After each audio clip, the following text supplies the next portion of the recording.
everyone, this is Neve from Tactica Imperialis, and welcome to this newest episode of Adeptus Podcastus. No, do not adjust your headset. Remlaze is currently indisposed. We literally sat down to record, his phone rang, he answered it, and then he had to go. I'm sure when the time is right he'll tell you why, but don't worry, it's nothing bad. But in Remlaze's stead, we have a returning friend of the programme joining us today, and that is PancreasNoWork. Hello, hello. I am happy to be here. Absolutely. You were very popular when you were on recently. I've just dropped my headphone. Well done, me. So very glad to have you back on the show. Was I on the show that you were on? Have we spoken before, or is this our first one? Yeah. I'm trying to remember. Yeah, it was, you were on last time. Yes, sorry, it's just I've missed the odd one here and there. I can never keep track of which ones I've missed and which ones I haven't. But don't worry, we still have a third. I managed to draft in a much younger and much more vocal replacement for Remlaze. I've got my daughter with me, who the comments have been very kind to, with comments such as, it's good to see Neve with her pet gun drone, with the battle suit with her gun drone, which I thought was hilarious. And Tactikid, I think, is becoming the running trend. Yes, it is. Tactikid, that's a good one. Which I thought was quite a good one. So yes, there will be several puns, I'm sure, but had a lot to say. Unfortunately, I don't think Grandfather Nurgle agreed, because you've not been very well, have you? So hopefully we won't have too much trouble. But yes, apparently all the enthusiasm all over the Krieg stuff did not sit well with the Plague Father. Yes, exactly. So, we haven't got a lot to discuss in the news this week, because, well, to put a very long story very short, there was the World Champs preview that happened pretty much live during the last episode, and that pretty much broke the news cycle. I'm assuming you've seen it all, Pancreas. I don't know if you've got any...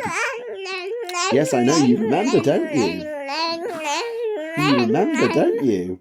Yes, there was all the Krieg stuff and the Eldar stuff and the Empire stuff. There was so much. What did you think of it all? I was hooting and hollering in my seat when I think she just summed it up perfectly how I felt. But no, I was when I saw those Eldar models, I was like, Christmas had come early because not a single one of them was a miss. Yes, I think my favourite meme that I saw coming out of the event, I know Remlaze shared the meme that became the thumbnail, but I think my favourite was, the 2.5 men thing of, I think I've forgotten something. Well, if you forgot it, it wasn't important. And then it's like, poor Karandras. Yeah, just smash cut to Karandras. Rem, in the edit, please put that on screen. You know the one.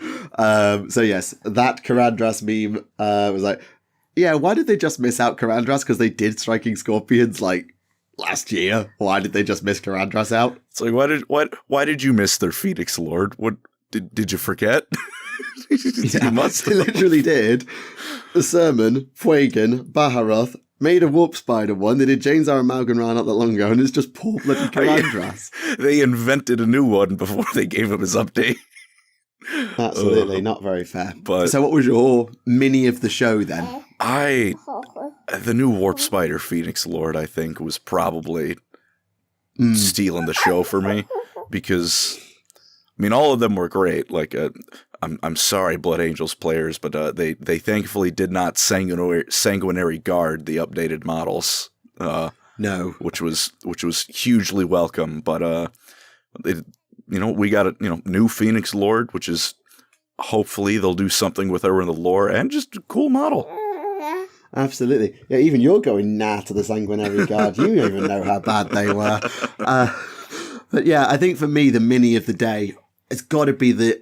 did you see the AOS Goblin Chariot? Oh, yeah. The one that's basically Grom the Paunch. Yeah, that was I'm glad... That, I think, for me, was the pick.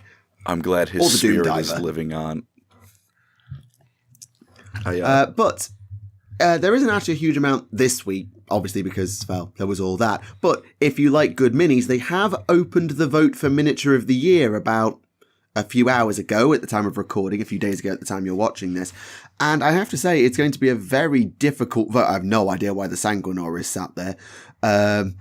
But there are loads of minis available, so I'll just take you through a few ideas. You can vote by game mode, which I think is great because it stops the big 40k mini of the year just overshadowing the fact that AOS has better minis most of the time. Yeah, that's all right. I'm glad you said it. so I won't get screamed at. I agree. Yeah. I agree hard. No, I've said it every year. Like, why has Abaddon beaten X? Why has Mortarion beaten X? Why is whatever? Because like minis like Catacross, I think is the one that always goes to mind, is the one that was absolutely robbed. Because Catacross, Mortarch of the Necropolis. Yes, even you're smiling. You haven't seen the mini and you know that like I must be called Catacross. Yes, indeed, Catacross. So yes, they've separated them into game mode. So 40k, which also covers Kill Team, AOS, which also covers Underworlds, and then a best of the rest for Necromunda, Old World, Blood Bowl, Heresy, Legions Imperialis, etc. And I've got to be honest, I have no idea what I'm going to cast my vote for. Looking at the page, I'm realizing now Usharan came out this year, and at least for AOS, I think I might have to go with him. That Man, I love Usharan's model. Yeah, Usharan, all the Mortarchs are amazing, but Usharan is up there. I think for me, I'm looking at the 40k one, and there's nothing jumping out at me as like, yes, that one. Like, obviously, I'm biased. I'm a Tau player, and we've got an amazing Kroot and Vespid this year, which are very awesome. But at the same time, I have a real soft spot for the Chaos Space Marine Lord with Jump Pat, because the old one with the Twin Lightning Claws in the jump pose was just the best thing ever. Provisionally prepared, the Rattling Centerpiece is exceptional. There are some really awesome ones. Even Inquisitor Astromandius, the Warhammer Plus mini, much as I don't like to shout about Warhammer Plus, is very good. So I also know, was Lion not this year? Was he last year? He must have been last year. There's been so many Dark Angels this year, but Lion must have been last year. Yeah, I think he was last year because his book came out like with them, didn't it? If I'm remembering. Yeah, it did. Yeah, and I think that came out last year. So. Oh yeah, because that's when 10th came out. Yeah, I'm not sure. I'm gonna have to think a bit about 40k's vote. I have to vote for 40k before I can look at the AOS list. Oh, boo. That's irritating. Anyway, I'll come back to that. But there are some honestly amazing minis across the range this year. Some stinkers, Inquisitor Coty has. But there are some seriously awesome ones as well. And I think it's going to be hard for people to choose. I think it's going to be really hard. Yeah, it was I think it's been a pretty good year for models. Although have you seen the speaking of memes, that one meme where it's like, I'll throw it in the Discord. I think this is my favorite thing to come out of like some of the flops this year for the poor Sanguinary card. God, yeah, died 2024, original Stormcast Eternal, welcome reincarnated. Oh dear. Except kind of worse in every way. Yeah, I like the original Stormcast. I'm one of the few people who probably does, but I quite like the original Stormcast. I like the Fat Cast. They felt big and powerful. Definitely. Some of them could perhaps be a bit less chunky. The Celestant Prime, I think if they waited like an edition to release him, the Celestant Prime suffered from bad pose. Yeah, I think. Yeah, that too. He's just kind of floating. Yeah, basically. But there are some more minis which have not made the vote, but are still really cool nonetheless. And I'd like to start with Rem's favourite place, Necromunda, because they've done a Heretek for Necromunda, and I have to say it looks really, really cool. Yeah, that was a slam dunk. Necromunda, I think it's got a lot of good stuff, but the Heretek was really good. Yeah, I love the way they've phrased this. They dismiss the stagnation of the Zealots of Mars and spit at it by grafting a lackey to their back and handing him a gun. There's a spirit of something going on there. I don't know if it's rebellion. I think you might just be insane, but I'm here for it either way. Definitely. He also comes with a cat unit, a couple of servo skulls. He's got a grav gun or a plasma gun.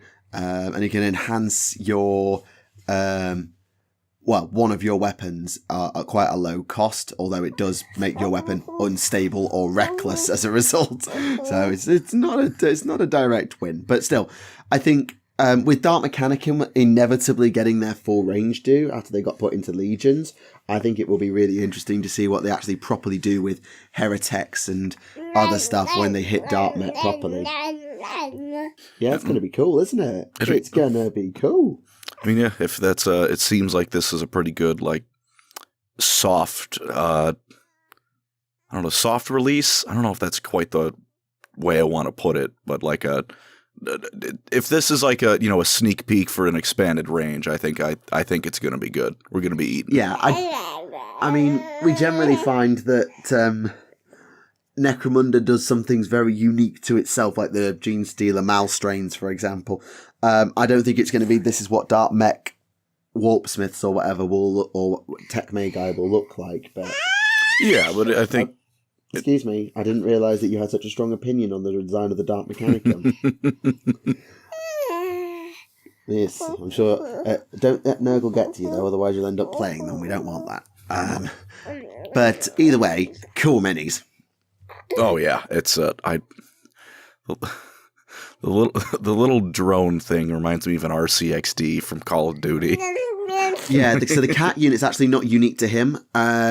The Navy Breacher kill team has one as well, and the Aquilon kill team has like a walking version.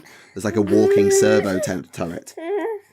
So like little things like that are not unique to the Heretek, but still cool nonetheless. I'm glad it's part of his kit, even though he just nicked it. He wandered into a boarding patrol game and ran off with it when no one was looking. Yes. However, if you want to play proper smash the wall down games, then please look at Heresy Thursday, because they dropped the mother of all wall smashers, the Iron Warriors Warsmith. They dropped two, actually. So the primary one, which is going on general sale, is stood around with a massive hammer, like genuinely. A Graviton Crusher is its name, as well as a servo arm and a grav gun. So yeah, he likes his gravity stuff. Oh yeah, but he's coming in swinging. This is a very cool looking model. It's actually an upgrade for the Cataphracti Praetor, so it is just a HQ option that they can take. However, if you happen to live or have friends who live in the proximity of Warhammer World, there is a second variation, which puts the gun away and decides, screw your wall, I'm going to come and run at you and knock it over. And this is an exclusive Warhammer World mini of the Walking Praetor with the hammer in full swing mode. And just, I cannot get over the fact that the size of the head of that hammer is like an entire Terminator's like chest and head area. It's monstrous. Yeah, that is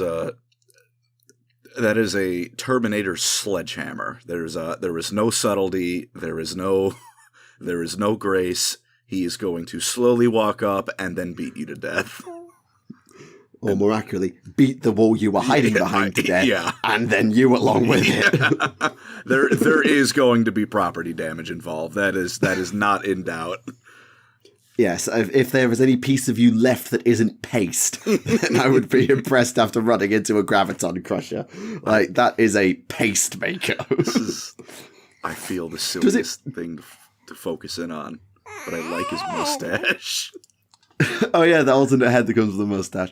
I have to say, though, is this the greatest Warhammer to ever Warhammer? There we go. That's a question for the comments. Ooh. Is it the greatest Warhammer to ever Warhammer? I don't know if I'd personally say it is, but it's definitely looking like it's up there. Ooh. I mean, the Nemesis Dread Knight Thunderhammer's got to be considered. I think that the head of that is just the size of a Terminator. I think yes. we're bumping up. Yeah, absolutely. But if you want a smaller Warhammer and a more glorious head with an even more glorious mustache, then you can return to the old world from the old world of 40k to the old world of fantasy.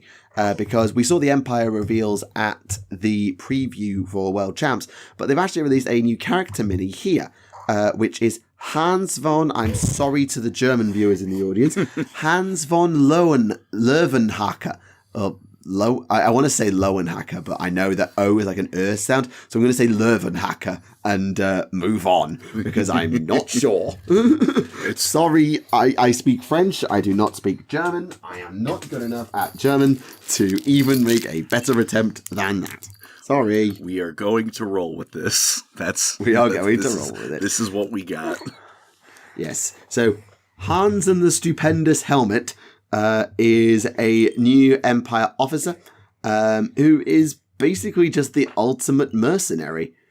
In fact, friendly units with the mercenaries rule do not misbehave and benefit from inspiring presence, which normally I guess mercenaries don't, as well as being able to modify the roll-off for first turn. So he's clearly a very competent general. Yeah, he's sounds like he knows his stuff. That is, as you said, this is the mustache of a well-traveled, well-experienced man. Absolutely. I think you could hide a second Warhammer in it. Quite possibly. It's nice. I know some people don't, but I do like about old world models is that they're a bit more subdued in their posing, because it's rank and flank. So you can't really have them doing too outlandish poses, because then they're not gonna fit when you gotta bunch all the squares together.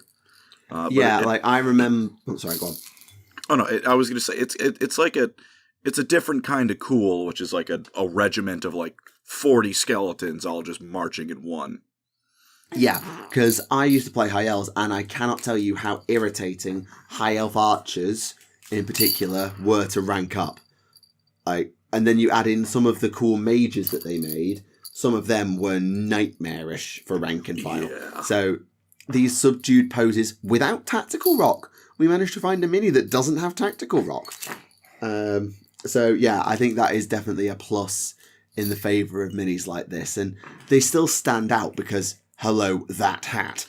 But they don't necessarily have to do something crazy to stand out in the rank and flank. Whereas, like, I was doing some stuff at Warhammer Club tonight, and we were making an aspiring champion for a Chaos Space Marine squad. And we gave it, like, the head we wanted, and we did a little kit bash to get it, a plasma pistol and a power fist. And it's like, this is an amazing lord. No, this isn't a lord. This is just a unit leader. This is a lord. Mm-hmm. And actually making hero minis with loadouts that sergeants can take stand out is very hard.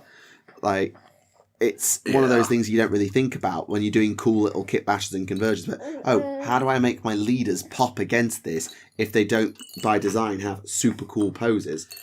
Yeah, and if their equipment's all the same, it's like, no, trust me, this guy is the champion. I know he looks almost the same as just the sergeant, but I swear, this one's more important. Yeah, it's like with my Fire Warriors, I give my Chasui the other helmet. So if it's a strike team with the round helmets, I give him the Chasui a square breacher helmet, and vice versa. So I can very quickly, at a glance, pick out in that squad who my Chasui is. Yeah. Because it's the one with the other hat. I mean, the other option is, if you're playing other armies, is the one without a hat option. But, well, we've had this discussion, I think, in the community before, the idea of, why do so many sergeants and people that you want to not get assassinated not wear hats in a game with snipers? What's that about? It's the power of main character syndrome. They're not even the main character, they're just a random sergeant jabroni. Why do all Space Marine sergeants not wear hats? They're trying to be the main character. The key word is trying. They don't. Yes, and getting hit by a las bolt from 5,000 yards. So they haven't quite internalized the whole idea of you aren't Gilliman. You do not get the plot armor. Or the Iron Halo. Or that. The Calgar can get away with it because he's got an energy shield, or whatever you want to call an Iron Halo's field. You don't. Yeah. You don't. So yeah, absolutely. But still, we're getting a bit sidetracked. Either way, cool mini for the Empire. Oh yeah, and it is going to be very hard for me to not get that army box. Yeah, I'm not going to go into Old World, but I certainly have thought about it. Admittedly, the main thing that's been going on this week has been the Grotmas calendar, which they've been doing for both 40k and AOS, sort of. So for 40k, they've been doing a new detachment every day.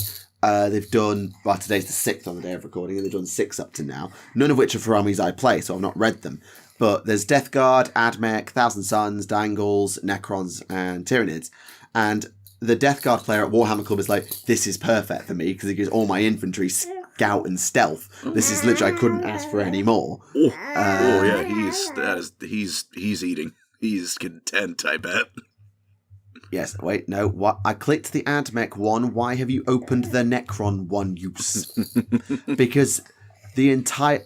You can't click on the individual days of the calendar to open the relevant article. It's just one hyperlink to the most recent one. That's such bad design. Games Workshop, fix your website. I think the problem with that is, where do they start? Yeah, we've ragged on the new Warcom quite a few times, haven't we? We don't like the boring white website with no flavour whatsoever, do we? I don't remember what it was, but I clicked on, like, I was searching something. Like, I think it was just, like, I want to say, like, Titan or something, just on the web store, just looking at models. And then I scrolled down, and then very curiously, I thought to myself, why am I looking at a Fire Slayer? How did you get here? Well, I'll need to go find that in a bit. Excuse me, where are you going? Excuse me, you don't have the scout special rule. Where are you going? You do have you like to think you have stealth, but you definitely don't have scout. Stay there. But there are some detachments for some regiments of renown, I should say, for AOS, which are pretty cool. So you've got an Ossiarch, like, Tithe Collector thing, Caradron Scavengers, a Soulblight Vampires army that's designed to work alongside Chaos. Ooh. Because it's a Varangard who turned into a Varghulf. So he still fights for Chaos even though he's a vampire. Alright, I like what they're cooking up with that. Yeah. Exiled Scavengers of the Caradron who will literally fight for basically anyone as long as they get paid. Spirits of Sylvaneth from the Morbid Isle who, and I quote, only hear the mournful cries of wayward souls, so they'll only be allied to undead and soulless things like the Ideneth and zombies and Nighthaunt and things. Something that's got some spiritual problems, as it were. Indeed. Nurgle's Gift, which basically any army can take, because the idea is that they're basically a pile of Nurglings who've been infected. Where you set them up festering within, and then if one of your friendly units would be destroyed, you get to set up your Nurglings that pop out of them. Ooh, well, that's fun and gross. Agreed. You've then got the Stumblefoot Gargant, who is just a drunken giant. Godspeed, my spirit animal. Who has an ability once per turn in your shooting phase called, and I quote, Projectile Vomit. Oh, yeah. Which gives your Rampage ability, if you've not used your Rampage, your Monstrous Rampage, pick a point within 6 inches and all units within 3 inches take mortal wounds on a D3. Alternatively, beautiful. You can do Drunken Shouting, which subtracts hit rolls, or Drunken, what are you looking at? Which gives you just the ability to bum rush someone who looked at you funny with a drunken giant. That's just hilarious. Thank you. Thank you for drunk driving your way into the mortal realms, you mad lad. Got shine on. There's a loon boss and Trog for hire. The idea being, it's a loon boss who rents out his Trog off and can tell it where to go, but also basically just hides behind it all the time. You've got Chaos Ogres. So the Ogroids, so like the Myrmidon, the Thaumaturge, and the Theridans. Yeah. Those big Minotaur-like minis. So there's a group of them that can be allied to destruction. So the fact that they're, some of them are still allied to Gorka Morka rather than Chaos, because they have gifts of flashy choppers to fight alongside their old kin in destruction. Oh, that's cool. They got They might be a little bit mutated, a little bit funky now, but they're still fighting for the green boy. Yes, they apparently fell to chaos after Oryx sapped their capital, so I can understand why they wouldn't fight for Gorka Morka, but there we go. But yes, they fight for destruction. So there's some really cool little regiments of renown in there. And the first one, the Ossiarch Titan forces, fight basically alongside other armies. They basically just follow around.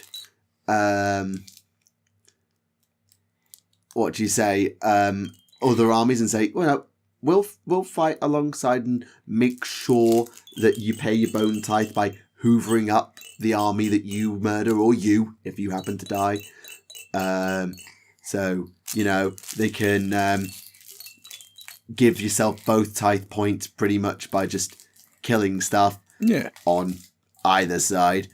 Or paying a soul tax, or basically just putting your army back together as you go, because you need to make sure that the tithe is paid. It's like, you owe us. You need to pay us. We don't have enough. That's all right. Well, you're going to war. You're going to battle soon. We'll come with you and make sure that you pay up. All things. And if that means we go on. All things considered, it's not that bad a deal. It's like they're either going to help you fight and they'll just take the enemy's bones, or you die. It's like you're not using them anymore. Yeah, sorry, she dropped a toy and her headphone came out. I didn't get a word of that. I was just saying, like, all things considered, not a bad deal. They're going to help you fight. So either they're just going to take the enemy's bones, or you're going to die, and then it doesn't really matter. You don't need your bones anymore. You're good. Yeah. And the Ossiarch's normal deal is if you don't pay up, then we'll harvest your living to pay the tithe anyway. So it's not like you were surviving this regardless. Yeah. Yeah, at least now it's like there's a chance you kill enough of the enemy that you don't need to get your bones stolen. Much. They might still take it, though. Yes, indeed. Hence the Gothazar harvester can just harvest bones as it goes, just murdering people on the march. How badly of a punishment roll is it to be the skeleton that's on that thing's crotch? Given it's Nagash, probably quite a lot. Yeah. Yes, you don't want to get on the wrong side of Nagash, I can tell you that. No, he's quite horrifying. No. Not Nagash. Not a Nagash. You can't have the headphone. Sorry. So yes, there's some cool stuff for AOS there. Nothing that I play, but if I played Chaos, I would definitely pick up the Ever-Chosen one, because I like the concept of the vampires and the knights. I love the Soulblight army, but I don't think I'd ever really want to play them. Same difference with some of this. And putting just an alcoholic drunken giant stomping around the board is just funny. Oh, yeah. It is just funny. Everyone fights for their gods, for their allegiance, and then this dude fights for the next booze cruise. Oh no, he's fighting on the booze cruise. No, pardon me. I did. Yeah, don't trust me. It's not that well thought out. It is. I'm drunk. I'm wandering around because I got lost. Yeah, you just everybody move and direct him in that direction, because then he'll go and punch them while he's drunk. I think just stay out the way. That's my favorite variety of character, where they're just an environmental hazard for anyone who happens to be fighting there. Yeah. Basically. Yeah, the other ones I'm not going to read through all of them, but you've got the ability to deep strike rubric marines, apparently. or buff up psychic weapons. I don't know. 1,000 Suns is an army I feel like I should play, and I just don't. I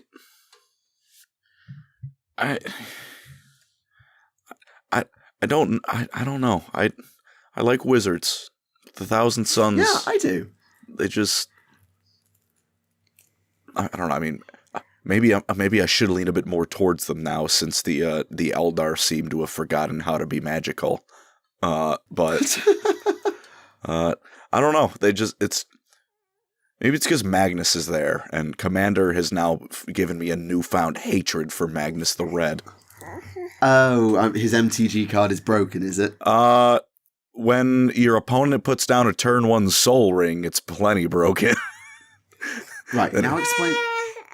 Yes, I agree. Could you explain that to me like we have no idea what you're talking about? Okay. Let me pull up his cost just to double check. So what's a Soul Ring? I think would be a start. What the hell's a Soul Ring? So it gives you 2 free mana to work with. So okay. It's the old Innovate from Hearthstone. Yeah, and it's not a land, and it only costs 1 mana itself.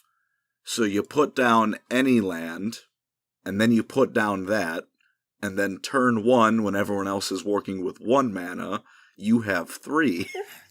Oh, it's playing Ramp Druid. Right, I played Hearthstone. I understand the nonsense of Ramp Druid. Yeah. I get it. And I now get it. So, come the actual turn 3, when everyone else is working with 3, you have 5, and then a Demon Primarch is on 3 turns into the game. It's yeah, that's fun.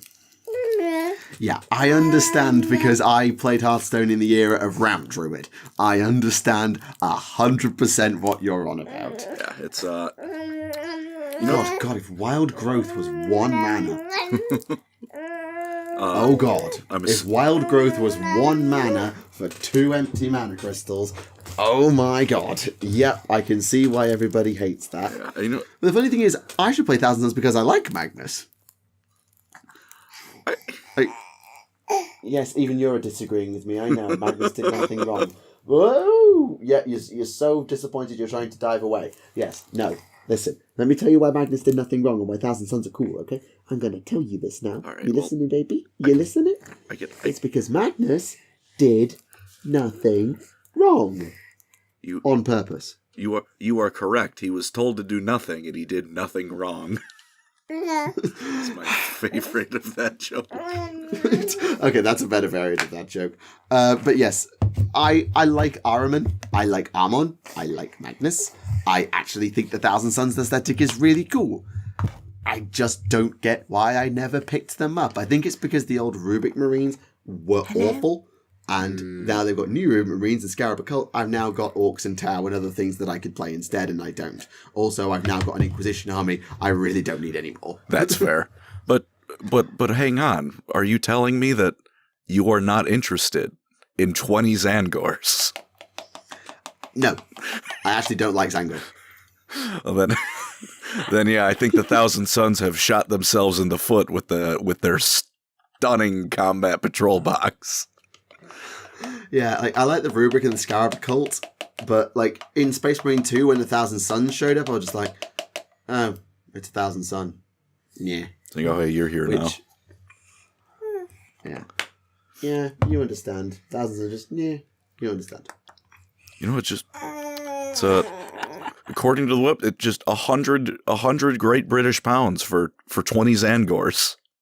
100 Great British Pounds that I do not have. in your Space Marine army. Spend $100 on goats. Yeah, if I wanted to do that, I'd play Beastmen. Oh wait, they destroyed the Beastmen faction. They don't exist anymore. I would love to meet the person who rebased their Beastmen for Age of Sigmar and then had to rebase them back to the old world. Yes, you're laughing at those people, aren't you? Nearly as much as you would laugh at the person who set their Dark Elf army on fire out of salt.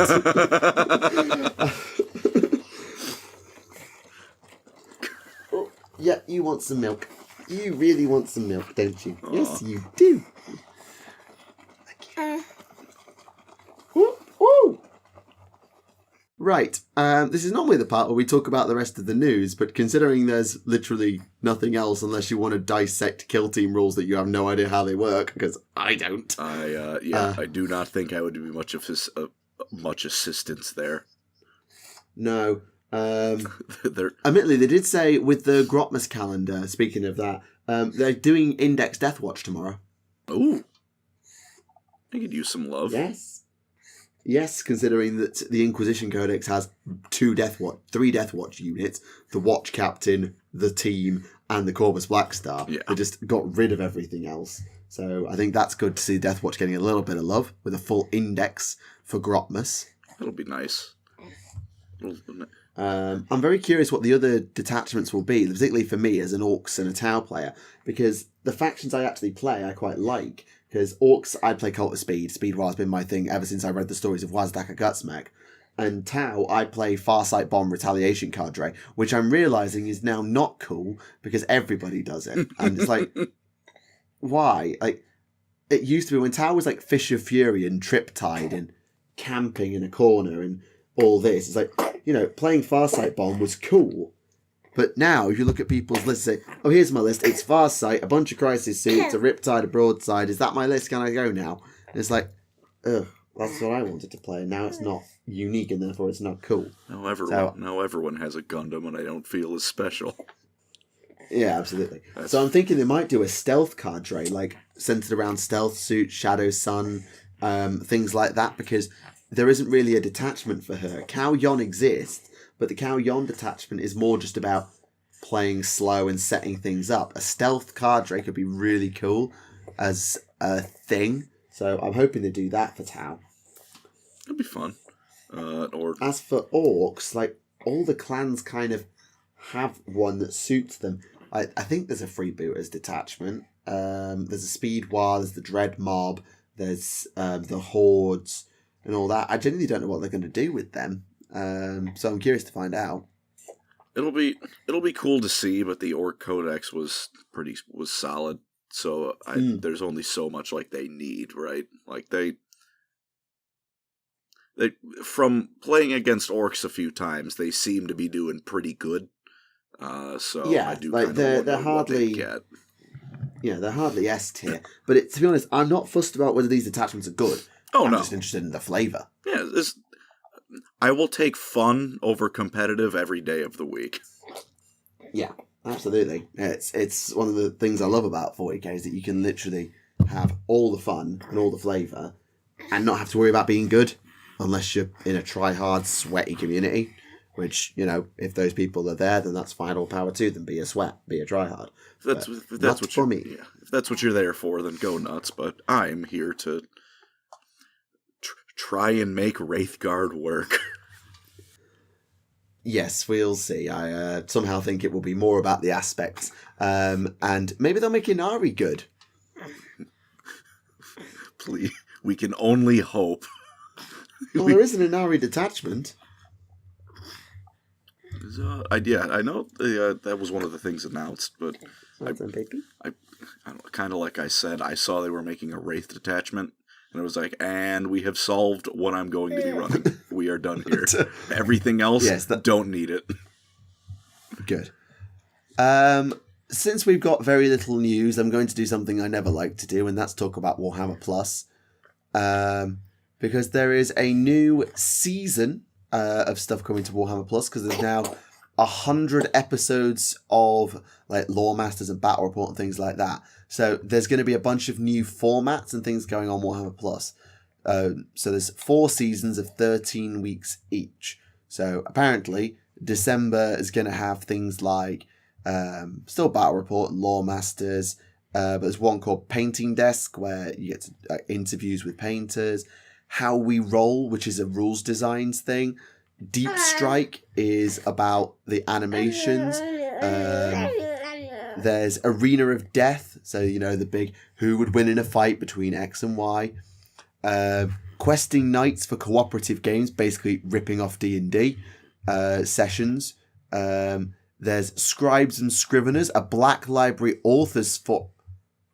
No... Well, that doesn't sound good. That's literally been my dream Podcastus episode. Oh. Get ADB, Gav Thorpe, David Geimer, Guy Haley, etc. Get as many Black Library as I can round a table to just talk and just facilitate that discussion, because I want to pick their brains and hear them pick each other's brains. Mm-hmm. That but would be apparently cool. They're doing a round table forum of Black Library authors called Scribes and Scriveners. I don't think it'll be as good as doing it on a free form like a podcast, because they have to be nice to each other, but still. They need to stay professional. Scrap Demon Challenge, which is kit bashing competitions. There's Mech Boys Workshop, which is all about diorama creation and building the armies for battle report and things like that. And they're doing a quiz show called Brain Boys and the Black Library Book Club. That does sound kind of fun. Again, they're just ripping our show off. We do the Warhammer game show. That's our job. Podcastus is the ultimate Warhammer quiz show. You should check out the Quizcastus episodes if you haven't. I need to retitle episode 150 to be Quizcastus, actually. Someone told me to do that in a comment. I need to do that. But honestly, as much as I dunk on Warhammer Plus, this is the kind of thing that Warhammer Plus needed to actually be worth people's time and investment. Like, you know, it's not just, hey, we've hidden our painting tutorials behind a paywall. Hey, lore videos behind a paywall. Hey, battle reports behind a paywall.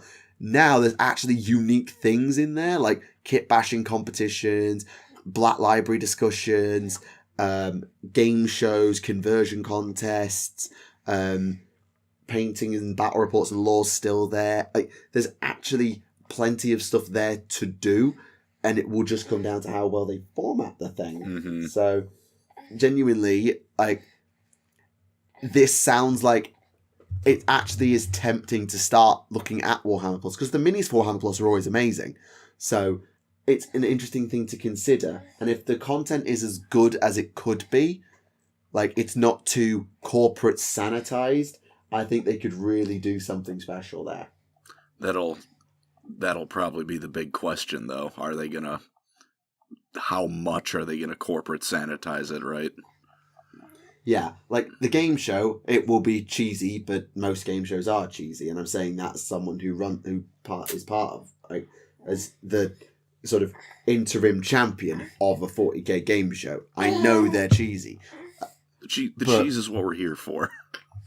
Absolutely. But things like questing nights, being able to, I think one of the biggest things of the co-op games like Silver Tower, Blackstone Fortress, Curse City, all those sorts of things is, you know, getting a gaming group together to play them can be hard, but you want to know how they play. So actually watching a group go through a session of playing these co-op games or these role-playing games could actually be really interesting. And interviewing with painters on Painting Desk. And what's the other one? How We Roll. Yeah, the rules designer interviews, you know. I used to love reading Standard Bearer articles by Jervis Johnson in White Dwarf about why things were being done in design decisions or rule decisions, or why Robin Cruddas used to jump in and do them. They were very interesting to me. So those things are appealing, and they're the kind of things that, you know, would be lovely in White Dwarf, but if they're not too corporate sanitized and are actually open, frank, and honest conversations, they could genuinely be excellent content that people might genuinely pay for. Yeah, which has been the whole problem with Warhammer Plus's history. It's like you said, it's like, all right, you got a cool mini, you hoovered up as many animators as you could, and then did what? And then did what? And then you sure had a subscription service. Yeah, like battle reports, fair enough. I went through a phase where I liked battle reports. Now they're just too long and I haven't got time to watch them. Lore videos, same thing. It's like they've got to be really good and interesting to hook you. And I've heard some excerpts of the old Lore Masters content, and it's worse than my stuff. And I'm saying that knowing my content is garbage compared to work like yours or Oculus Imperias or Remlazes. I know my work was garbage compared to yours, but it sounded more monotone and blandly delivered and reading from the books than me. All I did was write a script and talk with some personality, and I sounded more engaging and interesting than they did. It is a low bar to start making lore videos, and they did not quite clear that bar. Yeah. What's the one? Our expectations of you were low, but holy shit, did you manage to surprise us? Yes, I know. Don't worry. We've got too much to spend money buying you food and milk and clothes, so I'm not going to buy a Warhammer Plus subscription. Don't you worry. But, dear. Well, knock on wood, if it is, better. I'm not going to say no one does it. I'm not one of the people who praise everything GW does explodes in their face. Most of the time. Sometimes I hope some things blow up in their face. I hope this doesn't. Yeah, no. Honestly. This one I hope, I do hope it pans out well and it's not, corporate slop. Yeah, I genuinely think they could make something of that if they're careful and not corporate. I think they could do something really cool. Yeah, if they're careful, they don't make it too clean, and then they also don't bring the ban hammer swinging around in the YouTube space again. Aye. Which, for that, fuck the knock on wood, I'm gonna go find a tree to knock on real quick. Yeah, that is fair. Good baby. You had all your milk. Well done. Aw. Yeah, sorry, I'll stop reading the article about Nurgle now. Sorry. You're manifesting him. Yeah, sounds like it. Though, normally this is the part where I ask Remlaze what he's been reading, because I know he's been... Okay, yes, I know. You want Remlaze to read to you, I understand. But Remlaze is not here. I know he's been slogging through the Exorcist novel, and I think he has finished it. He just hasn't had a chance to discuss it, I think. But I made a start on something I didn't expect to read, but I've actually quite enjoyed the start of, and that's the Kotiaz novel. Ooh, is it better than his model? Well, I'm only 3 chapters in, but it certainly gets a better first impression. All right, it's hit the most important step. The first impression wasn't flubbed. Yeah, especially considering chapter 1 opens with Kotiaz basically dying.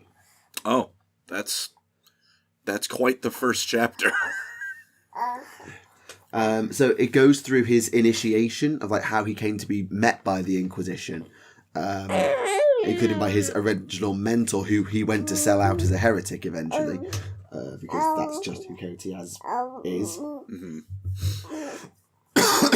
But the main first chapter is Kotiaz going for rejuvenate treatment with what is basically a heretic, and it goes wrong and he almost basically dies. Ooh. His heart stops and everything. But some of the things it says are just so garishly this is definitely the Imperium. The sort of the purity seals on his hammer is entire worlds have died just to protect these scraps of paper. Yeah. And it's God. And it does not hold back on, not the graphic of it, it's not like that, but how over the top and grandiose and frankly almost ridiculous everything is. Everything's so big and dumb and stupid. we let entire planets blow up for this paper. Yeah, and how sacred the hammer is and all this, and the ship with its massive chambers of soundproofing that it just goes on and on and on in such a manner. And to Darius' credit, it's not boring. It just reminds you of how dumb the Imperium is and how way over dramatic the Imperium is about everything. It's always a nice reminder to get that the setting is also inherently goofy. it's not done in a way as to make you laugh, but it definitely makes you wince as to like, oh, really? Really? Like, this is the hill you're dying on for this paper. Yeah, I'm using that as an example, but it goes on and on in such a manner with... Oh dear. Like talking about his armour and his hammer and the cloak and the room and all the other things. It's just like so over the top that it's almost facepalm inducing. It says, for God's sake, Imperium, what are you doing? Like, please figure yourself out. Please just change one of these policies. That's all we're asking. Yeah, just priorities, people. Priorities. Of course, granted, then I don't want them to change the policies because then it stops being as fun. Yeah. But no, genuinely, if you want to see how ridiculously over the top, particularly the Inquisition is, give the first 2 chapters of this book a read. I'm only on chapter 3, which is sort of setting up the plot arc, but it also does a really good job of showing how Kotias is without doing anything ridiculous. Like, it has a briefing between him and his agents, like his most trusted agents, and it's like Kotias just knows everything that's going on or is aware of most of what's going on, even as he's getting briefings from people around him, and it's just like, yeah, what about this and that? Oh, and this and that. He's not correcting, he's not butting in, he's not rude, and he's just like, yeah, this shows how much power and knowledge I wield as a Lord Inquisitor. I know everything. And if I don't know it, then chances are that I don't need to know it. Yeah, but someone around me knows for me and will tell me when I need to know. Yeah. If I'm not aware of it, it's simply not important. They've just introduced the sort of reason why things are interesting. I'll not spoil it here. I don't think I wouldn't consider anything I just said a spoiler, so it's fine. Anything in the first chapter or two is you're going to see it the moment you open the book. It's really not major spoiler territory, right? Yeah, and I've not introduced the plot arc. There's no real mention of what's going on. I think it's fine to not mark that a spoiler. I think that's fine. I'm going to go and try and read it at some point if I get the time, but obviously with the run up to Christmas, I'm not sure I will get the time, but I will try. Yeah. And then after that, I'm going to read Hand of Abaddon, Dawn of Fire Book 8, because Dawn of Fire Book 9 was revealed at World Champs, so I want to get onto that ready for the Silent King making his novelized debut outside of a random thing where he randomly made peace with Dante for no reason. Yes, Guy Haley, I haven't forgotten that. we never forget. It was Guy Haley who wrote that, wasn't it? I think so. Let me double check. Yeah, by all means correct me. If it's not Guy Haley, then that's fine. But I think it's Guy Haley. You don't seem sure. Why would you know? You weren't born. Is that...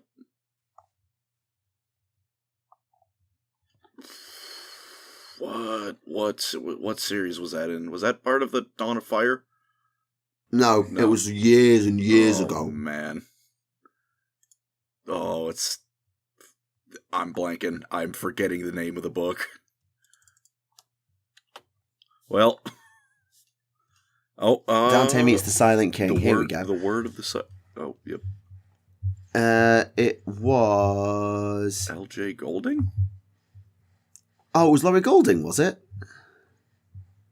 Huh. Word of the Silent King. Yeah. Yeah. That was the book. It was called Word of the Silent King. It was... Oh, our apologies, Guy Haley. Yeah, sorry, because Guy Haley wrote the other Dante stuff. Mm-hmm. That's why. And for that, I apologise for the slight sling at Guy Haley, because normally it would be... This time, you're off the hook, Mr. Haley. This time. Yes, you're off the hook for that one. I'm sure that if you give me 20 minutes, I'll come up with something that... If you give us a bit, we can find another sin to accuse you of, but for this one, you're clear. I mean, writing a convoluted plot arc in Dawn of Fire Book 1, I still think is Remley's personal pet hate. They're doing... a bunch of Gene Stealer cult stuff in White Dwarf this month. Nice. Ooh, always nice to. I don't know. I always like when like the Gene Stealer cults get something. I don't play them. And just for a couple reasons, I don't think I ever would. But I don't know why. I just always appreciate. It's like, yeah, Gene Stealer cults. They're getting something. It's like little scrappy underdogs. They're getting a little treat. I've always liked Gene Stealer cults, but I don't like the minis. I'm trying to. I think the way to, like, at least for me on my end, it's like I like all of their stuff. Like I kind of like across the board. I give them like a pretty universal 7 out of 10 on everything Gene Stealer I see. It's just that other armies have stuff I consider a 10 out of 10. You know, there's some 2 out of 10s in there, like, you know, hello Carandrus, I'm sorry we forgot you again. Yes, but then, exactly. Yeah, but then, like, you know, the new stuff balances it out. It's like, all right. Whereas like Gene Stealer cults, it's like it's a solid blanket of this is good, and that's kind of where my opinion ends on the matter. Yeah, basically. That sounds about right to me as well. It's all just good. It's like you didn't miss, but none of this was a bullseye. Apart from, you know, Billy the Kid. All right, yeah. The Gene Stealer gunslinger with 3 arms. I do not have it in me to say bad things about the cowboy alien Gene Stealer guy. That is no. There is nothing bad to say about that mini. It is just cool. It is just cool. That is some designer's baby. Like that is their mini. They made that. They're like, I am so happy with this. Anna. Yeah, just a shame they paired it up against a fat tech priest and decided to call it a day. Yeah. Yes, they did. Everything must be perfectly balanced. For every good decision, there must be a bad one from Games Workshop. For every Gene Stealer cult with a cowboy, there must be a fat tech priest. Yeah. Oh, yeah. What was I going to say? Oh, I've forgotten. I was just going to get the previous episode up to see if there's any questions. Obviously, I don't know anything reading related, but I don't know. Oh, is there anything, you know, if you had the time to read something, is there anything... I've been... Excuse me. Excuse me? Yes, what book would you like to read? Would you like to read the Imperial Infantryman's Uplifting Primer? Say Godric and Felix. Say Godric and Felix. It's Godric and Malineth now, I'll have you know. He will come back. This is my personal copium hill. I'm dying on it. She was like, nah. No, but I've been finally piecing my way through that. To be fair, the Godric and Malineth books were very good. They were good. I as much as you know what, I commit. As much as Malineth is not my blonde twink, they are still good books. But I've. Oh dear! I want him back. You're a bit young for that joke. It's okay. If there was, is there anything you've seen that's like? I appreciate you probably haven't had the time or the resources to do it, but what of the stuff you've seen coming out recently? What is it there any there that you really want to read? Right now,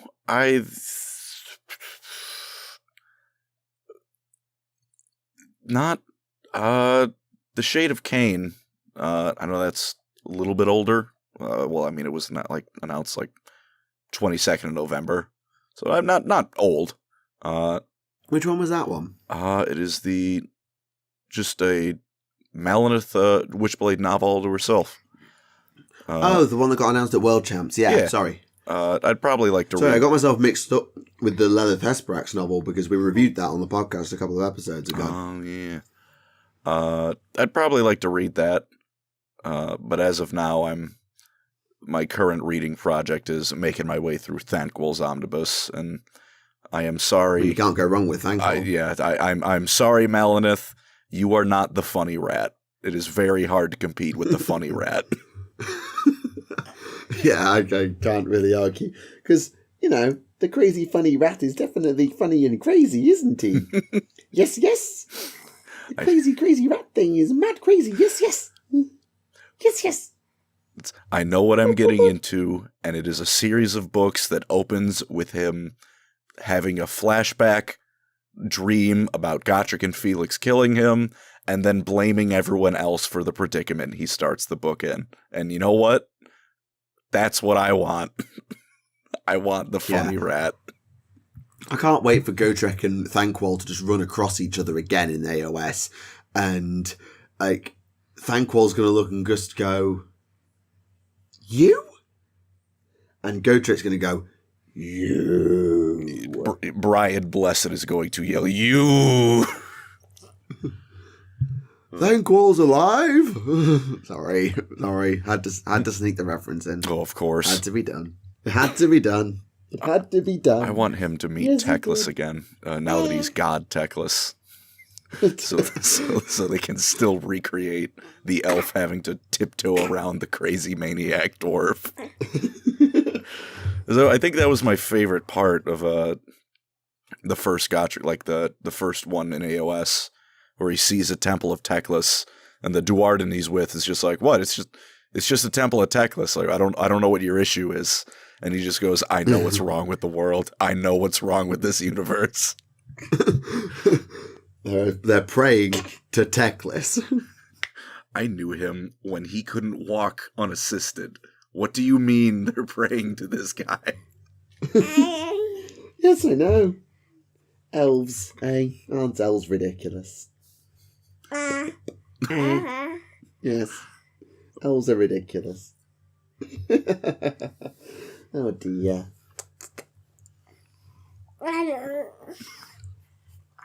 Oh dear. Does not sound like a favorable review of the elves. Which is annoying considering I have 3 different elf armies. I've got Lumineth. I had Lumineth, but I've sold them. I have Ideneth. I have Daughters. And I have some of the old Cities of Sigmar stuff that was the old Dark Elves from before. And I've still got some Fantasy High Elves knocking around. And some Fantasy Dark Elves knocking around. It is... Oh... And despite all of that...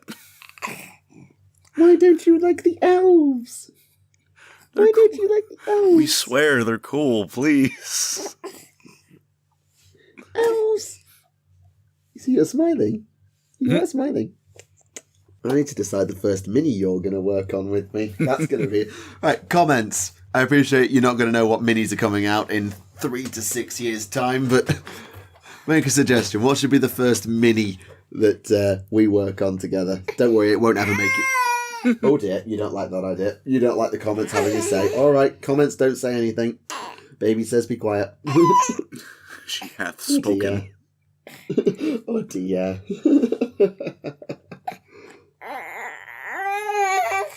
You probably want to go back to bed, don't you? Aww. Okay. Baby's gone to bed. You can probably hear the little music playing in the background. Don't worry, it won't get copyright claimed. It's in the public domain now. Have to say it.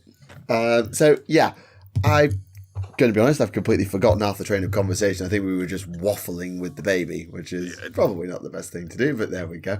The baby's the star of the podcast today. Yeah, it's funny, like... It's weird how, like, since I've transitioned and had a daughter and everything, it's just been like, people who come on the podcast is like, oh crap, that happened. And it's like, wait, Tactica transitioned? Wait, Tactica's had a kid? What? And it's just one of the weirdest things that you just occasionally run across of people just who've maybe checked out for a while or only watched the podcast or just missed a bit or whatever, went on hiatus, and they come back and it's like, oh yeah, this is the thing now.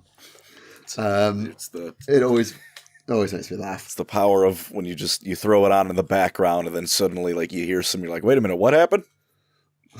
Yeah, what happened?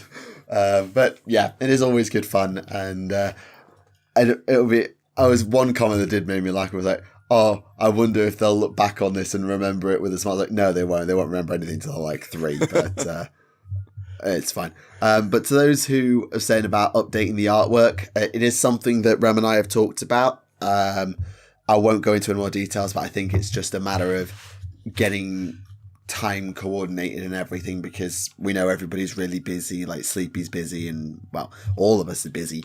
So it is something that we have discussed, and it's something I'm looking to do and Rem's looking to do. Is just got to do it, and that's going to take some time, but it is something we've considered and are discussing doing. That'll be good when that I don't know if refresh is the right word, but I can't think of a better word, so I'm going to go with refresh. That'll be cool to see. Yeah, because I've had that suit in the artwork for years now, because it was part of Quest for Knowledge, and which I never got to be in. It stopped happening before I got to do my introduction, which is probably for the best. But like that suit comes with that character and has been the Tactica suit for must be 5 or 6 years, 5 years at this point, has been the Tactica suit. So it probably is due for an update. Same as Rem's character's gone through small modifications and changes and tweaks. I think it's time to jump out of the suit and just, be free, leave at the table. Because it's something that I know I've had discussions with people about maybe doing something on my channel with the same thing of like out of the suit, the character art, that kind of thing. But it's something that will take time and takes money and people being free, and it's a lot. Yeah. Oh yeah. It's one of those things that on the audience end of things is like, oh hey, it's an artwork change, neat. Not realizing there's a lot of stuff that goes into something even as simple as that. Like I did when I had my Lumineth and Daughters of Cain art done. I remember sitting with the artist in a Discord call for what must have been 3 or 4 hours, just talking through the design while the sketch was being done and changing things and submitting ideas and inspiration pieces and things like that. It genuinely took hours just to get to like a flat sketch, like a flat monotone sketch. Yeah, like no really detailing, no color, just here is basic idea. Yeah, here is idea. And that was done digitally, so you could just rub things out in 2 seconds and change things around and do layering and things like that. You could do all that, and it still took hours. Ugh. Yeah, that's... As with most things I've learned when I did start doing YouTube, it's like, wow, there's more work that goes into that shit than I ever imagined. It's often the case, like, people see, hey, a video, not realizing how much goes into said video, whether it be the script or the idea in the first place, to getting other people together, to editing, to thumbnails, to music choices, and all the things that go into content creation are incredibly involved, incredibly long. Like even something like this, which is literally take the audio of 2 to 3 people and splice them over each other with a still image. Even that takes hours, because you've got to make sure the audio levels are right and any little bits in the background are trimmed out, and et cetera, et cetera, et cetera. You've got to actually really make an effort to get what sounds like a clean and vaguely professional piece of work out. Yeah. Takes a huge amount of work and time, not to mention the artwork that's gone over every episode and the video intro that we've had for a very long time and all the other things. It really is a huge undertaking just to get sitting in a room and talking for 2 hours to come together into something coherent. Absolutely. I'm going to sneeze in a moment. Bless you. Oh, excuse me. Sorry. Oh, no worries. Hope you're feeling all right, Chief. Well, I think Nurgle's got its grip on most of our household at the moment. But it's fine. Get over it. It's December. It's always this time of year is just not good. Nope. But, oh well. Such is life. Sick comes and goes. I had mine, my December, well, late November, more so, sick session, a couple weeks ago. So, yeah, it's the most wonderful time of the year. Yep, basically. Oh, it's funny, actually. We were talking earlier about Thousand Suns, and then your most recent video is The Thousand Suns Suck. I hadn't realised. I admit there's that much content comes out. I sometimes miss stuff in sub-feeds or whatever, or doesn't get put in sub-feeds. It's like, literally, The Thousand Suns Suck is your most recent video. That Commander game made me very angry. And then like, if it wasn't for Commander, would you actually, like, not care? Was you just triggered by Commander? That was like the straw that broke the camel's back, and it was definitely a disproportionately sized straw. There was not much weight on the camel's back before then, but I look at them and I just kind of feel sad. I'm like, all right, you really are. Their Legion's history is kind of pathetic from start to finish. It's like, all right, we're super soldiers now. What do? Oh, we turn into meat monsters because our gene seed's bad. It's like, all right, well, I'd like to go for one of the armies that doesn't do that. Well, you can't go Emperor's Children then because they had the same problem. Yeah, no, that's another fun problem. And then, of course, Magnus the Did Nothing Wrong Red. Yeah, I'm not a Magnus apologist, and I think I've been definitely TTS pilled on Magnus in like the way Magnus is portrayed in TTS as, yeah, he made mistakes, but realistically, the Emperor set him up to fail. Oh yeah, in many ways. A good starting point might have been, hey, tell the guy who's supposed to sit on the Golden Throne about the Golden Throne. Maybe he won't cock it up then. Or, hey, let the person you made to be a wizard be a wizard. And tell him about the horrible things that come with being a wizard in this setting.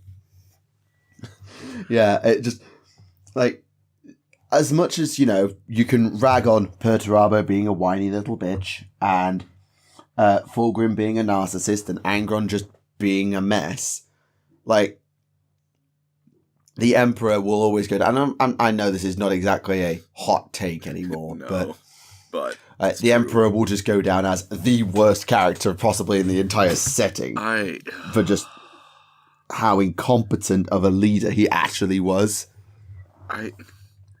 It is a mixture of both. Yeah. Well, 'cause, like, the thing about, like, you write a character who's supposed to be like brilliant, right? You need to write them being brilliant is the caveat. Like, yeah, if you can't just say it. If you make someone a great strategist, you yourself, the author, then need to come up with a great strategy they've come up with. Which they have not quite hit the nail on the head, I feel, for the most part with Big E. Also, I don't know if this is a hot take or not, but the way I view him is if you took the most stereotypical, like, Reddit atheist and told them to write a character based on the phrase, God moves in mysterious ways. I've never heard that take, but I admit I find it hard to disagree with. It's, I don't know, I don't know when I came to that, I think it was after I read The Last Church, and I was like, This is written by someone who does not know religion very well. Yeah, The Last Church, obviously, I've, again, TTS pilled, having seen the review on TTS about it, and it's just like, yeah, the Emperor is just wrong here. Or if he's not wrong, then he's going about it in the wrong way. Yeah. Even ignoring any connotations as they've somehow attempted to do in a setting that's designed off of Gothic architecture. Aye. They didn't really follow the own setting's rules. Like, no, there's no gods. Are you sure? I'm looking at like 20 over in the corner over there. Yeah. I can understand wanting an atheist Imperium because no gods, no masters is a great FU to the Chaos gods. But the problem is the human condition. Oh God, I sound like a proper nerd, and I don't think I'm even using that term correctly, but run with it. The human condition is to believe in something and to turn to something to explain what they cannot understand. And that's what science is supposed to be for. It helps us understand what is going on in the world around us, why we see things happen the way they do, why things grow the way they do, what life persists when it really shouldn't, or whatever. But in absence of knowledge and concrete fact, people tend to turn to religion, to something all-powerful that can explain these things. And when you live in a society that has the warp and an AI revolution that has destroyed them, and faith in science is at an all-time low because of the Men of Iron and everything that went wrong with them, and also the Suddenly Demons incident, which is completely inexplicable from the birth of Slaanesh and everything else, then people will turn to faith because they have nothing else to cling to. And the Emperor basically tried to supplant that with knowledge, but also suppressed all knowledge of anything for fear they found out about it and decided they liked it. You can't have knowledge as the and truth as the substitute for faith and religion, and then suppress all knowledge and truth in case people get religious about it. Yeah, it does not work. And I don't know, I feel just in case, I feel I should add, I'm not judging anyone for being an atheist. Whatever faith is your own. It's just with the context of the Emperor, it's so fundamental to Warhammer, like chaos and souls and stuff, that it's like how the universe works, that it's like he's going around and going, hey, gravity, it's not real. Like, what do you mean it's not real? I'm not floating off into space, or as it is. No, there's no gods. What's that? What am I looking at?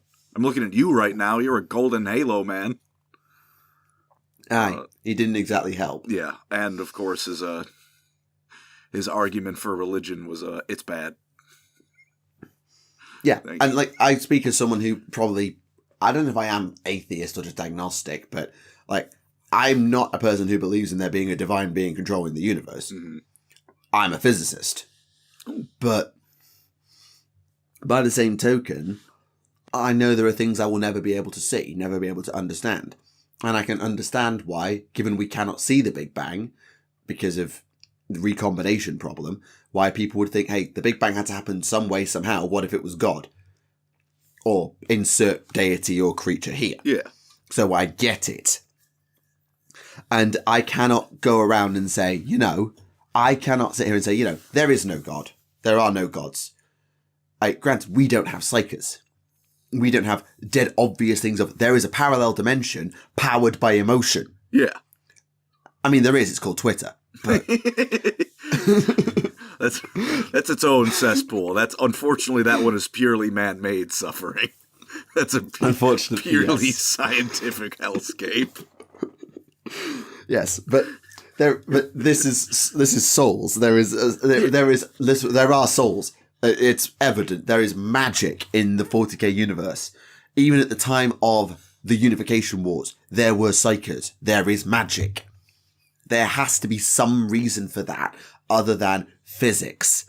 And I say this as someone who is pretty much my favorite catchphrase is physics. It's pretty much my catchphrase when I teach is, hey, physics. But you cannot escape the fact that there is something there. And I know it's easy for us to say, oh, if I were the Emperor, I would have done this because, we don't have the full context of seeing what Earth was like, what Terra was like during the Unification Wars, during the uprising by the Men of Iron, which I swear has a name that I've forgotten. Whatever. we didn't see that. We don't know what it was like. I can understand why suppress the witch and suppress psychic powers, except the ones that are convenient, of course. Of course. Is a stratagem the Emperor may choose to undertake. But you cannot say that, hey, I've made a super psycho Primarch, coming back to the Magnus point, and then go, yeah, but we're also going to ban psychers. Yeah, it's like, what do you mean by that? Yeah. You're literally just saying, hey, Thousand Suns, go die. Yeah. And sure enough, the moment he turned around, it was they were like, well, back to magic. Yep. Which wasn't even just Magnus. Jag and I did that too.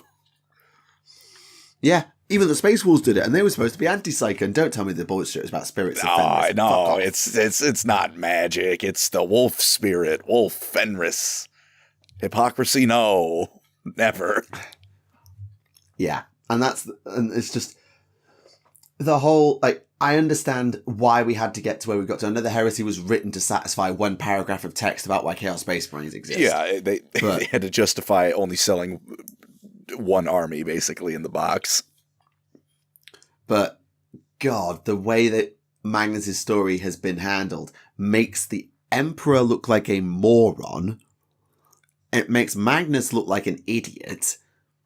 And it doesn't vindicate the viewpoint of abhor the witch, destroy the witch that many in the Imperium now take. But given the way the Emperor was, you can't really argue with them either, because, you know, every time a Psyker does something that's not an astropath or a navigator, then generally it doesn't go well. So I get why people take that view. They might blow up. Yes, so might your plasma gun.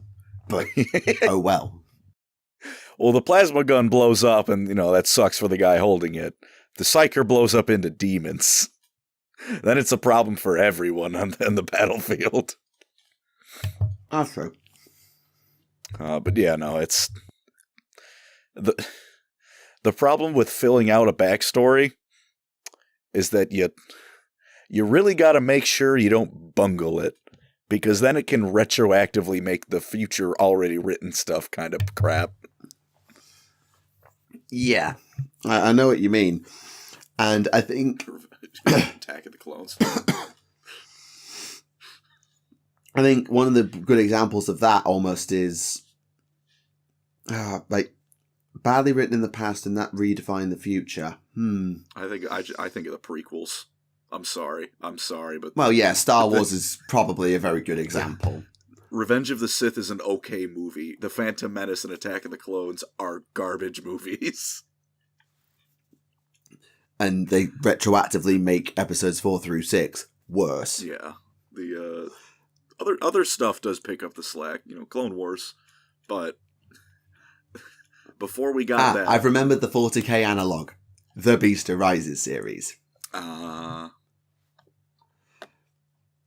Like orcs that can drive moons up to Terra and make them talk, and also reverse engineering the War field to create weird boy psyker bombs using Sisters of Silence, and also a Primarch came back for a bit and then died again for no good reason. And it's just the whole series just like, I understand when you want to make the orcs a threat because they are not just comedy joke fodder enemy of the week. We're here for it. But you destroyed the entire Imperial Fist, except not really. You brought back a Primarch, except not really. You instituted things that the orcs have never done before or since, and then never brought this up again. Even though Gazgul's been made out to be this apocalyptic threat, he doesn't have a scratch on the beast. No. Speaking of, you made 6 beasts, except not really. Yep, the whole Primorc thing. Because it didn't most of them, they just died off screen, if I remember correctly. Like there was something like that. There was the one Vulcan football tackled into the reactor, and then there was all the other ones. Oh no, that one survived. Okay, well, Yeah. All right. Exactly. Yeah, I had the same conception. I thought that was the case as well, but no, Rem corrected me in a recent episode. That walk survived. Vulcan didn't. Except not really, because the Horus Heresy, we know he's a perpetual. So we're Sort not of. reallying again.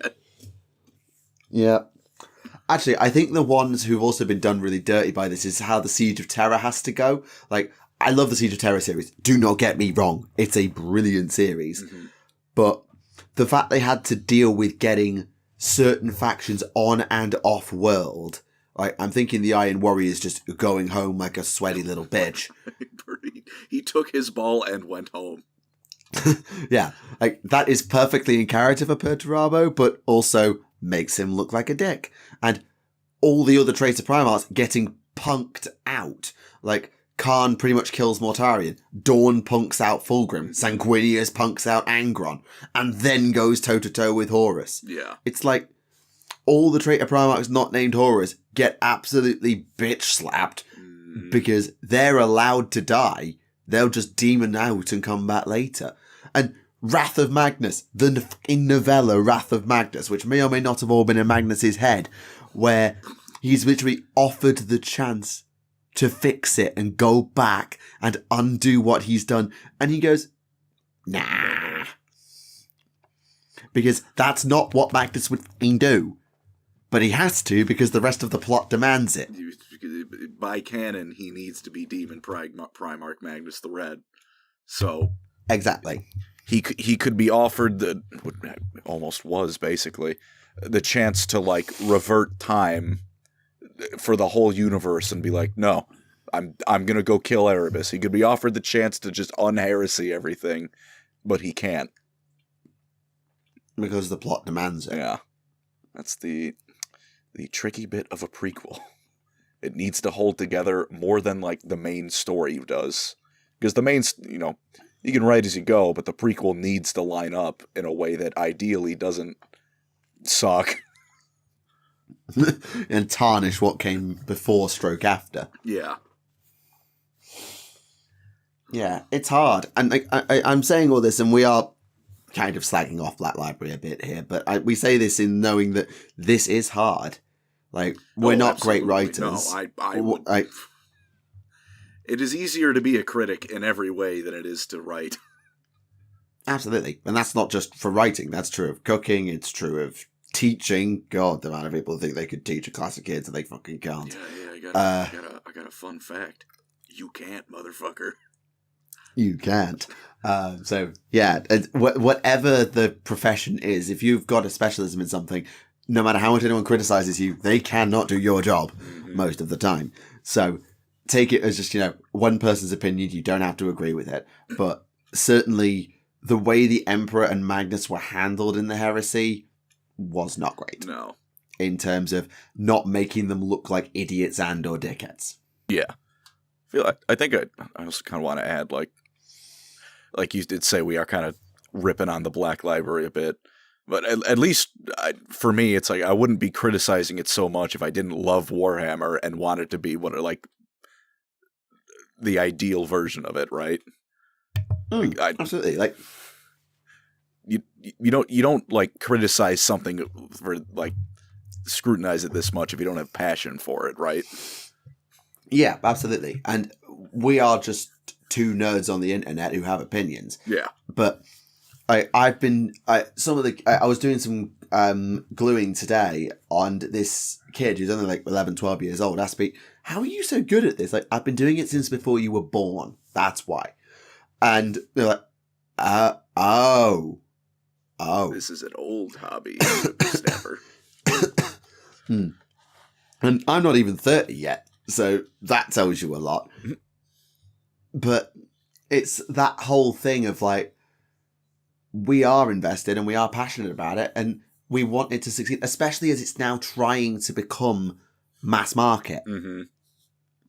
And that comes with its own pitfalls and challenges. Don't get us wrong. Yeah. Like, I hope it succeeds in ways that, maybe I don't want it to be the next MCU or anything like that, God knows, but I don't want it to be the next DCEU either.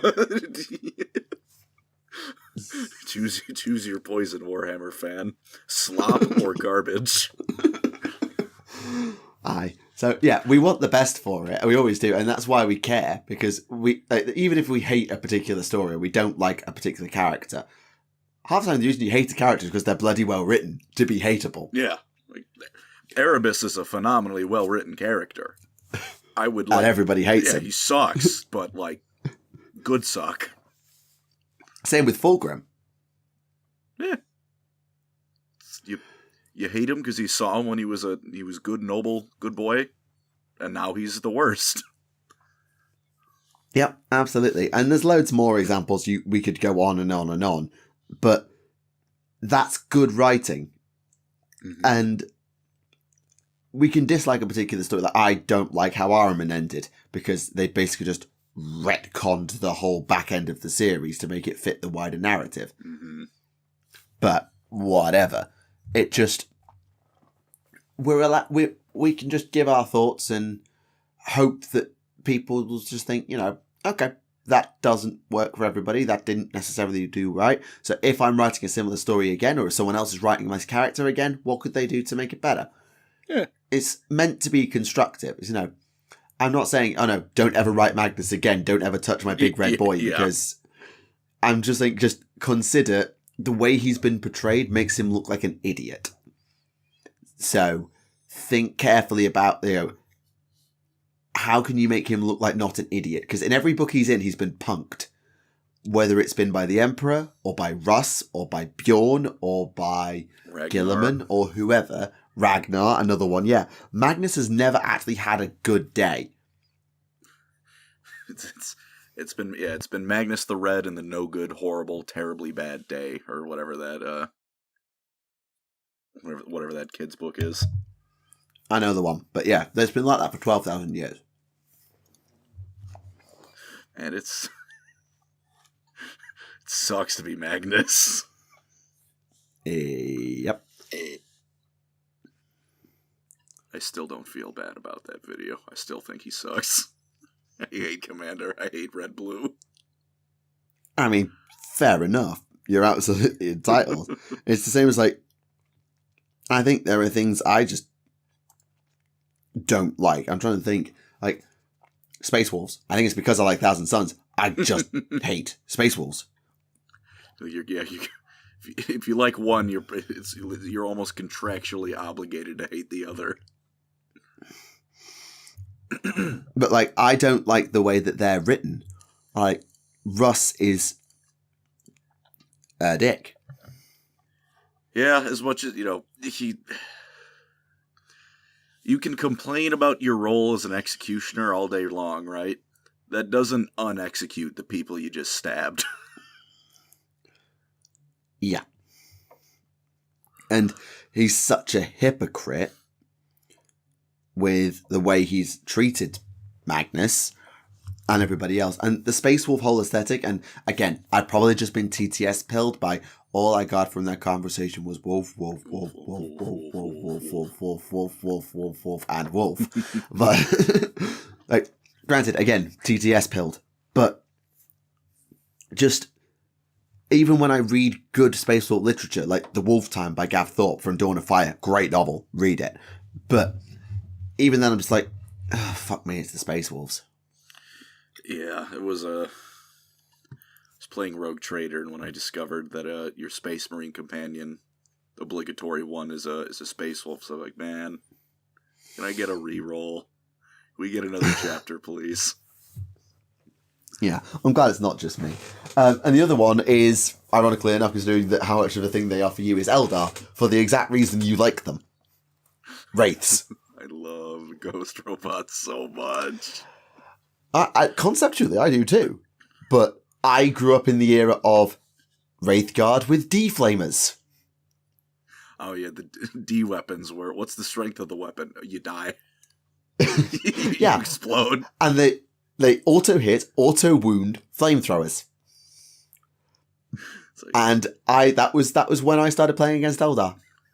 Was Seer Council on jet bikes, and Wraithguard with D-Flamers, and a Wraith Knight. And that was in that wonderful period before they made it so, like, modifiers are capped at plus or minus 1. It's like, oh, all right, I'll shoot the Wraithguard from long range. Minus 500 to hit, please. Thank you. Go to hell. Yep. It genuinely, I've hated Craft World Eldar. And as much as I love the minis, and I like elves because I play loads of elves in AOS and Fantasy, I cannot bring myself to play Craft World Eldar. No matter what. I never will. You look over and you see those goddamn wraiths just staring at you. Like, Dark Eldar, as much as I hate them in lore, like, because they're just far too edgy and they're trying far too hard, like, the minis are cool when they play interestingly. Yeah. I might genuinely consider it. Death Guard, not a huge fan of the aesthetic. Bit slow, bit boring, but cool minis. Oh yeah, But Craft World, it's like, yeah, they're elves. They're like my high elves. But deflamers. I cannot forgive deflamers. And it's like why a lot of people hate Tau, because they grew up on Taudar and cannot tolerate the Riptide. They literally see the Riptide and have like Vietnam flashbacks over Riptides. The Fish of Fury visions descend upon them, and that's the end of the conversation. Yeah, exactly. Like 6th edition, Tau and Eldar, if you grew up a lot on Tau and Eldar in 6th edition, you will never play those armies again. No. Like, ever. Because they are just so toxic. And I reckon there's probably people who are across the spectrum of, I hate this army because I played against them a lot in X edition and they curb stomped me all the time. Like, Chaos players, or people who played against Chaos in 3rd edition to the point they had to rewrite the rules just to nerf fucking Chaos. Or whatever else, whether it's hating Necrons because they were the first to get the Mega Detachment in the Decurion and thought this was so dumb. Or Space Marines because they got free transports if you took a demi company or whatever the shit was. Mm-hmm. It just... We all have our pet hates. But at the same time, that's not because we hate Warhammer. It's just, we have preferences. Things work for us, things don't. When you have such a colossal setting, there's going to be stuff you just don't like. It just doesn't gel with you. Absolutely. Absolutely. Oh, dear. But that said, we do want the best for the hobby. Always do. I want it to be successful. I want it to transition into this not corporate, but semi-popular mainstream position. Yeah. Where it's not Marvel. It's not Star Wars. It's not trying to take the table off or try and sneak onto the table with Disney. In fact, I hope Disney ignores the fuck out of it. Please ignore it. But where it's got enough to it gets a movie like the D&D movie did and people enjoy it. Or a video game like Space Marine 2 comes out and people in the mainstream play it, buy it, like it. And therefore some people get into the hobby as a result because they saw the cool man go smash. It'd be a lot of fun. It just... That's what I want it to be. And, I'm not going to like every book. I'm not going to like every mini. No. I'm going to criticize some tropes that pop up. I'm going to criticize the fact that there's too many tactical rocks, or they've made Space Marines look more Stormcasty and more boring, and the fact that their primary flagship game is now boring in terms of mini design compared to their spin-offs, which get far less love and support. I don't know. Just... I want Warhammer to do well. We all do. We're all passionate about it and its success. We don't want it to go anywhere. No, absolutely not. So yeah, for all we criticise and occasionally throw shade at certain authors or certain designers or certain rules decisions, it, unlike the Matt Ward pile-on of 15 years ago, it always comes from a position of, I didn't like this, but this is what I would like to have seen them do because I think they could have done it better. Not, this sucks and I hate it, wah, baby rage. Yeah. Save that for the literal babies, people. Or for a really heated match. Something. Definitely don't. Unless you've rolled 16 ones out of a possible 20, at which point you can then baby rage. At that point, you are allowed to do it, to be a little bit baby mad. Yeah, it's one of the things I love about hobby. Like whether it's, I always talk about Warhammer Club a lot because it's my main hobbying outlet. But we actually had someone at Warhammer Club today who is part of someone who went to the World Champs of Warhammer. They were there representing Team England, who won the thing, so they're actually a world champion. And they were at Warhammer Club today, and just listening to them talk about, their views on the hobby. And I think something that stuck with me about getting people interested was always, you give up your time to make them feel welcome.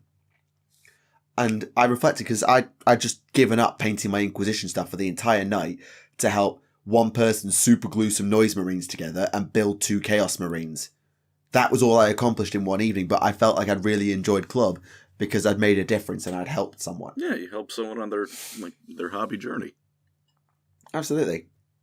Be more like that. Yeah. Support your clubs, whether that's, just popping in and having the odd game, or it's taking a friend along to your next session, or even just sharing its Facebook page for all I bloody care. Just getting people in the hobby is not that hard. It's expensive, but if you've got the resources, it's not that hard. And it's, I don't know, what is it I've heard said? Being nice is free. Absolutely. And whilst Warhammer is not free, and the prices is the one thing that we will unilaterally whine about because it's literal money being poured down the drain, even then, it's still like, being nice is free. I like the way you said that. Yeah. Being nice is free.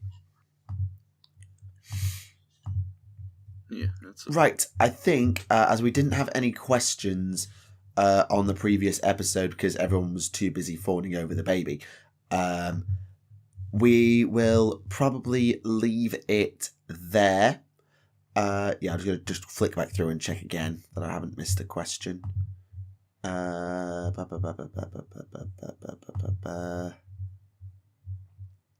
no, there's one. But to be honest, I think I need Rem here because it's Belisarius Call Law, and I am far too rusty to answer it. I have a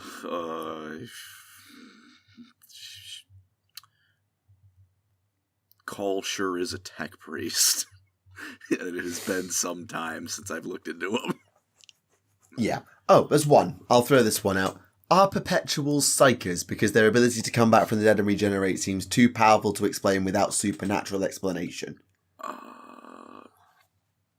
And they can be psychers, but... No, but is a perpetual a class of psyker? Because the only way they could do that is through spiritual, supernatural power, is what they're asking. I wouldn't say so. But if someone would say, like, with that reasoning they are, I don't think I would, like, blame them. I would say no, because there's clearly magic shenanigans going on there, right? But they're not really, they don't necessarily do anything else, like, psychery, outside of respawning, right? True, but if we can argue that a living saint is demon-like, by their ability to do the things they do. And Celestine's not a psyker. Let's not beat around the bush. She's not a psyker. So, are they in some way influenced and powered by the warp?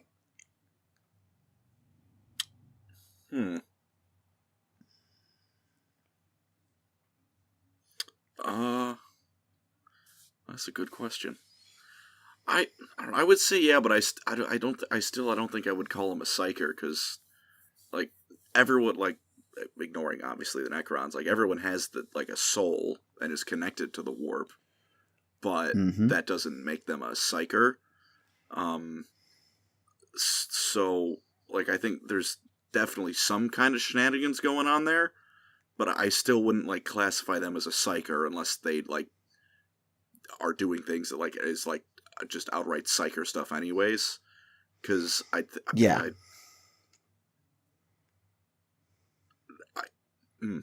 I don't know. I think I'll just reiterate. I would say no, but if someone said yes, I can't blame them. There's absolutely an argument. Yeah, I would believe it, even if I don't necessarily know if I agree with it. I think if they came out and said it was a thing, I would say, you know what, I could believe that. Yeah. So yeah, I think we will end it there. We hope that you have enjoyed this most recent episode of Adeptus Podcastus. It's a bit longer than the last one, mostly because you and I are very good at filling hot air and waffling. But in all seriousness, I've said this before when we've had guests on, just having those long, rambly, winding conversations. I used to call them long, winding rambles to nowhere. That's what I always used to call them. And I love having those conversations that just go in all sorts of directions and just waffle on and on and on. Because they are genuinely really interesting. And you often find just a new perspective or a view on things, or just a chance to just vent an opinion because it's fun. Yeah, it's a good time. And what's the really pretentious way to... It's not about the destination, it's about the journey. And it's a very fun journey. Absolutely. So yes, the three of us hope, myself, the baby, and Pancreas, hope you enjoyed this most recent episode of Adeptus Podcastus. It has been a pleasure as always, and hopefully you will leave your questions down below in the comments with the word question, in case there's something that we discussed today you want to ask about, or something you want to ask Ramlays when he's back, or whatever else, because I'm sure that there's plenty on your mind. Hopefully there'll be more things to talk about. I look forward to reviewing the Deathwatch detachment, hopefully rambling on about Kotias, and who knows what else they'll reveal in the run-up to Christmas, because the next episode will be... Oh my god, it will actually be coming out on Christmas Day if it maths out. Yeah, if Christmas Day's a Wednesday, it might actually come out on Christmas Day, the next episode. Oh, hey. There you go. Podcastus for Christmas. Holiday special. Alright. Anyway, thank you very much for joining us, Pancreas. It's been an absolute pleasure talking to you. Always a pleasure on my end as well. Yeah, definitely have to get you on a Quizcastus, so get revising. Oh, I will just start grabbing books and reading through them. Yes, when you're going to have to keep up with Remlays, yeah, I suggest you do that a lot. But no, I still need to have my unification thing with Oculus Imperia first, so we'll get there. Anyway, we'll leave that now. Thank you very much for watching. We hope you enjoyed it and look forward to speaking to you again in a couple of weeks. But until then, this has been Neve from Tactica Imperialis. And I have been PancreasNoWork from PancreasNoWork. And we will see you next time. Goodbye.